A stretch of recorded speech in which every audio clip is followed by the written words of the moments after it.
Hello guys, welcome back to another videos. For today's videos mga idol, maglilinis muna ako ng aking tanim na mga kamatis.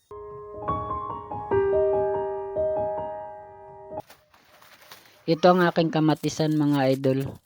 Kung mapapansin nyo, nasa ilalim nga ito ng sagingan. Dito ngayon nililinisan ko na ang aking mga kamatis. Ayan mga idol, tinatanggalan ko ng mga damo. Ang tawag dito mga idol, yapas o kaya'y tibtib. Hindi ko alam kung anong tawag sa inyong lugar mga idol. Ayan, sa mga nagtatanong kung bakit ako dito nagtatanim sa ilalim ng sagingan. Wala na ditong mga bakante. Puro na ito mga sagingan mga idol. Naghahanap na lang ako ng pwesto na hindi pa masyadong makapal ang saging. Ayan mga idol, hindi nga lang siya 100% na mamumunga dahil nga ito ay mayroon ng mga kanlong.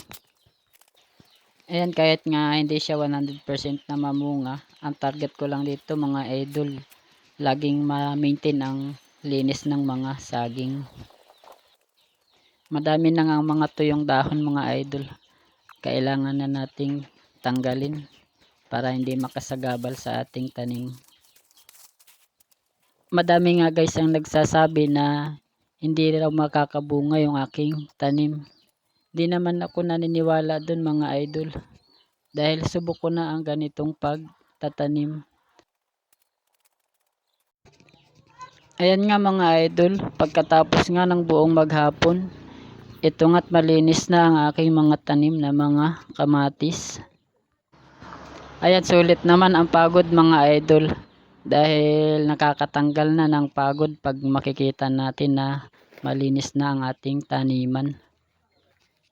Ayan mga idol, makikita nga natin na meron na ditong namumunga. Ayan mga idol, meron na siyang bunga. Ayan, kung nagustuhan mo ang aking videos, pwede mo ba akong i-follow? Please like and share mo na rin ang aking mga videos para updated ka sa mga susunod ko pang mga videos. Thank you guys. We always